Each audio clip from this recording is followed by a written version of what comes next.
रात के करीब 12 बज रहे थे। ईएसपी आलोक माथुर की बेटी प्रिया अपनी दोस्त की समारोह से घर लौट रही थी। प्रिया इतनी खूबसूरत थी कि जो भी उसे देखता वह उसकी खूबसूरती का दीवाना हो जाता। समारोह की पार्टी में वह दोस्तों के साथ मस्ती कर रही थी।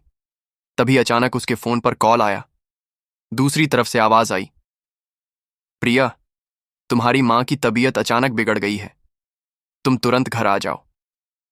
यह सुनते ही प्रिया का दिल घबरा गया।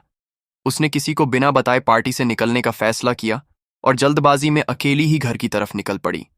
सुनसान सड़क पर रात के अंधेरे में स्कूटी चलाते हुए उसका मन डर से भरा हुआ था। तभी उसे दूर से एक पुलिस की गाड़ी दिखाई दी जिसकी लाल नीली लाइटें जल रही थीं। गाड़ी देखकर उसके मन को थोड़ी राहत मिली।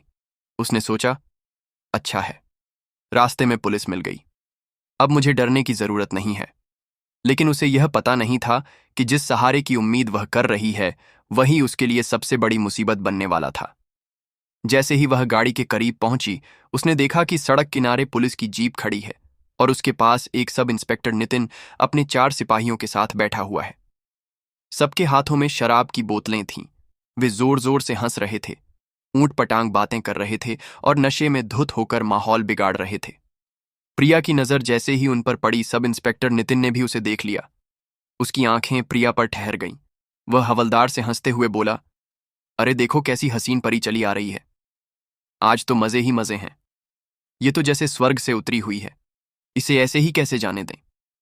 इतना कहते ही सब इंस्पेक्टर और उसके सिपाही प्रिया के रास्ते में आकर खड़े हो गए।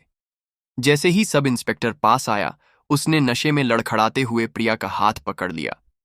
उसकी आंखों में एक गंदी चमक थी। वह हंसते हुए बोला, अरे, यह तो सचमुच स्वर्ग से उतरी हुई परी है। इतनी खूबसूरत लड़की रात के अंधेरे में कहाँ चली जा रही है? अरे, हम पर भी कभी ध्यान दो, तुम्हारी अदाओं का हम दीवाना हो चुके हैं। अब तो बर्दाश्त नहीं होता मेरी जान, बस एक बार हम पर रहम कर दो। सब इंस्पेक्टर के इस बेहुदा स्पर्श से प्रिया से हर उठी। उसने तुरंत झटके से अपना हाथ छुड़ाया और पीछे हटते हुए गुस्से और डर के मिले जुले भाव से बोली, देखिए, मुझे घर जाना है। मैं एक शरीफ लड़की हूं और आप एक सब इंस्पेक्टर होकर इस तरह की हरकत कर रहे हैं। आपका काम देश की रक्षा करना है, लेकिन आप तो खुद ही अपराध कर रहे हैं। आप लोग कानून के रखवाले नहीं बल्कि कानून के दुश्मन लग रहे हैं। मुझे रास्ता दीजिए, मुझे अपनी मां के पास जाना है, उनकी तबीयत खराब है। यह कहकर प्रिया साइड से निकलने की कोशिश करती है, लेकिन सब इंस्पेक्टर ने फिर से उसका हाथ कसकर पकड़ लिया और जोर से अपनी तरफ खींच लिया। अब प्रिया का दिल तेजी से धड़क रहा था। उसका डर और बढ़ गया। उसकी आंखों में आंसू झलक आए। उसने कांपती हुई आवाज में कहा, प्लीज सर, मुझे छोड़ दीजिए, मुझे घर जाना है। मेरी मां की हालत बहुत खराब है, मुझे अभी उनके पास जाना है। आप लोग ऐसा क्यों कर रहे हैं? आप तो मुझे बचाने के लिए हैं, फिर क्यों मुझे डराते हैं? प्लीज मुझे जाने दीजिए।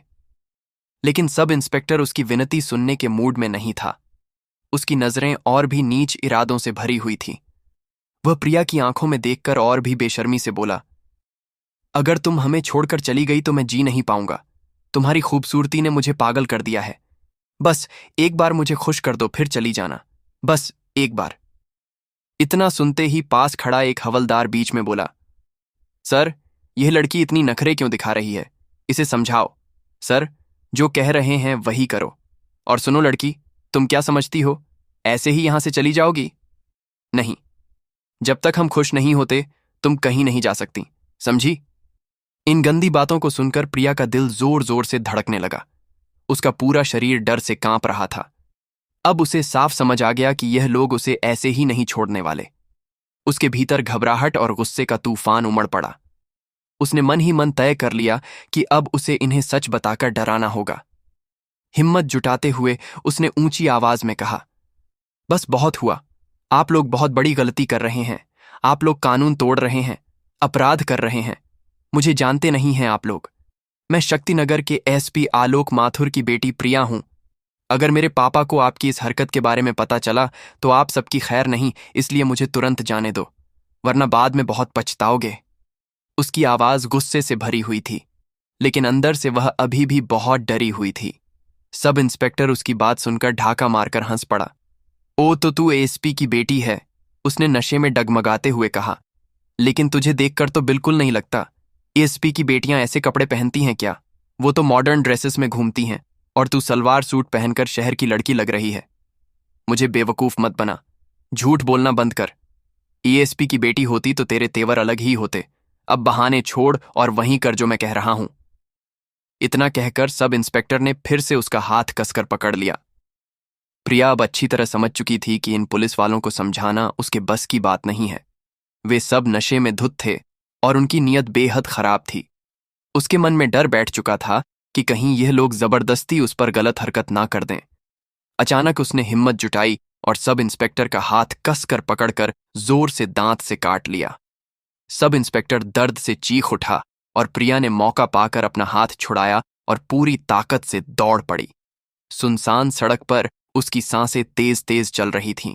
वह जान बचाकर भाग रही थी, मगर पीछे से सब इंस्पेक्टर गरजती आवाज में चिल्लाया, क्या देख रहे हो बे? पकड़ो उसे, भागने ना पाए। इतना सुनते ही सारे हवलदार लड़खड़ाते कदमों से उसके पीछे दौड़ पड़े। से एक जवान था जिसने दौड़ते दौड़ते प्रिया को पकड़ लिया और जबरदस्ती उसे खींचकर सब इंस्पेक्टर के सामने ला खड़ा किया। देखते ही जोरदार थप्पड़ जड़ दिया। प्रिया का चेहरा एक तरफ झुक गया, आंखों में आंसू भर आए। सब इंस्पेक्टर गरजते हुए बोला, तेरी इतनी हिम्मत, हमसे बचकर भागेगी तू? बहुत नखरे कर लिए तूने, अब तो तेरा बचना नामुमकिन है। मेरी बात मान ले, वरना आज जिंदा घर नहीं जा पाएगी, समझी? प्रिया की आंखों में अब डर साफ दिख रहा था। वह कांपते हुए बोली, देखो, आप लोग बहुत बड़ी गलती कर रहे हो। आपको लगता है मेरे पापा ईएसपी नहीं है तो थोड़ी देर रुक जाओ। मेरे पापा मुझे लेने जरूर आएंगे, और जब वहां आ गए ना, तब देखना आप लोग कैसे बचोगे। उसकी आवाज में डर भी था और गुस्सा भी। इतना कहकर प्रिया ने अचानक जोर लगाकर फिर से हाथ छुड़ाया और भागने लगी। इस बार वह पहले से भी तेज दौड़ रही थी। सब इंस्पेक्टर और उसके हवलदार उसके पीछे भागते रहे। कुछ ही दूरी पर जाकर सब इंस्पेक्टर ने उसे फिर पकड़ लिया। उसने प्रिया का हाथ कसकर दबा दिया और एक और थप्पड़ जड़ दिया। भागने की कोशिश मत कर, जितना भी चाहे दौड़ ले, अब तू मेरे हाथ से बच नहीं सकती, समझी? सब इंस्पेक्टर की यह बात पूरी होती ही थी कि सामने से अचानक एक गाड़ी की तेज रोशनी दिखाई दी। गाड़ी की आवाज सुनकर प्रिया का दिल जोर से धड़क उठा। उसने, बचोगे? देख लेना, मेरे पापा आ गए हैं, अब तुम सबकी खैर नहीं। गाड़ी जोर की ब्रेक के साथ सामने रुकी। दरवाजा खुला और बाहर उतरे शक्तिनगर के सबसे बड़े अधिकारी एएसपी आलोक माथुर। उनका चेहरा गुस्से से लाल था। उन्होंने उतरते ही सब इंस्पेक्टर को घूरते हुए गरज कर कहा, तुम सब इंस्पेक्टर मेरी बेटी को तुरंत छोड़ो। सब इंस्पेक्टर पहली बार एएसपी से आमने सामने हो रहा था। उसे यकीन ही नहीं हो रहा था कि यह सच में एएसपी है, मगर उसके साथ खड़े हवलदार के चेहरे का रंग उड़ चुका था। वह तुरंत सब इंस्पेक्टर के कान में फुसफुसाया, सर, ये सच में एएसपी साहब हैं। आप जल्दी लड़की को छोड़ दीजिए, वरना हम सबकी खैर नहीं। सब इंस्पेक्टर सकपका गया, फिर भी नशे में अक्कड़ दिखाते हुए बोला, तू कौन होता है बे? तुझे अंदर कर दूंगा। ये लड़की कहीं नहीं जाएगी, ये यहीं रहेगी मेरे साथ। ईएसपी का गुस्सा अब चरम पर था। उन्होंने तमतमाकर कहा, तू खुद को सब इंस्पेक्टर कहता है या दरिंदा? तू सड़क पर लड़कियों को छेड़ रहा है और ऊपर से मेरी बेटी पर हाथ डाल रहा है। अब तेरी वर्दी भी नहीं बचेगी और तू भी नहीं। कल ही तेरी जगह जेल होगी और वहीं सड़ेगा तू। इतना सुनते ही सबका हाथ छोड़ दिया और ईएसपी के सामने हाथ जोड़कर गिड़गिड़ाने लगा, सर, मुझे माफ कर दीजिए। मुझे नहीं पता था कि यह आपकी बेटी है। मैंने सोचा ये कोई आम लड़की है, शहर की होगी। मैंने कोई गलत काम नहीं किया सर, मैं बस मजाक कर रहा था। प्रिया बीच में रोते हुए गुस्से से बोली, नहीं पापा, ये झूठ बोल रहा है। ये सब इंस्पेक्टर बहुत घिरा हुआ इंसान है। इसने मेरे साथ जबरदस्ती करने की कोशिश की है, इसे मत छोड़िएगा। ईएसपी ने सब इंस्पेक्टर की ओर घूर कर कहा, तेरी वर्दी देखकर मुझे शर्म आ रही है। तू कानून का रखवाला नहीं, बल्कि कानून का भक्षक है। कल सुबह 105 बजे प्रेस मीटिंग होगी। वहां शक्तिनगर के अधिकारी और मीडिया मौजूद रहेंगे। वहीं तेरी असली औकात सबके सामने लाऊंगा। याद रख, अब तेरे लिए कोई बचने का रास्ता नहीं है। इतना कहकर ईएसपी आलोक माथुर ने प्रिया का हाथ थामा और उसे लेकर गाड़ी में बैठ गए। पीछे खड़े सब इंस्पेक्टर और उसके हवलदारों के होश उड़ चुके थे। सबकी हालत खराब थी। उन्हें साफ लग रहा था कि अब उनका करियर खत्म होने वाला है। सुबह होते ही शक्तिनगर के सबसे बड़े प्रेस मीटिंग हॉल में बैठक बुलाई गई। अंदर मीडिया रिपोर्टर, बड़े बड़े मंत्री और तमाम पुलिस अधिकारी मौजूद थे। बीच में एएसपी आलोक माथुर बैठे थे। उनके दाईं ओर उनकी बेटी प्रिया बैठी थी और बाईं ओर नगर की तेज तर्रार आईपीएस अफसर पूजा सिंह मौजूद थी। माहौल पूरी तरह सन्नाटे में डूबा था। सबको इंतजार था कि अब एएसपी क्या फैसला सुनाएंगे। हॉल में सन्नाटा था। सबको इंतजार था कि आखिर एएसपी क्या कहेंगे। एएसपी ने माइक उठाया और गंभीर आवाज में बोले, आज मैं सिर्फ एएसपी के तौर पर नहीं, बल्कि एक पिता और गवाह के तौर पर भी यहां बैठा हूं। कल रात मेरी बेटी प्रिया के साथ जो हुआ, वह सिर्फ मेरी बेटी के साथ अन्याय नहीं, बल्कि पूरे समाज के लिए एक शर्मनाक घटना है। पुलिस का काम जनता की रक्षा करना है, लेकिन जब वही लोग अपराध करने लगे तो यह पूरे विभाग पर धब्बा है। इसीलिए मैं आज सबूतों के साथ यह केस आपके सामने रख रहा हूं। उन्होंने सबूत पेश किए। मेडिकल रिपोर्ट जिसमें प्रिया के चेहरे और हाथ पर चोट दर्ज थी। मोबाइल वीडियो जिसमें सब इंस्पेक्टर और हवलदार प्रिया को पकड़ते और धक्का देते साफ दिख रहे थे। इसके बाद ईएसपी ने कहा, मैं खुद गवाह हूं। मैंने मौके पर जाकर अपनी बेटी को छुड़ाया और सब इंस्पेक्टर को हाथ पकड़ा। यह अपराध साफ साफ साबित है।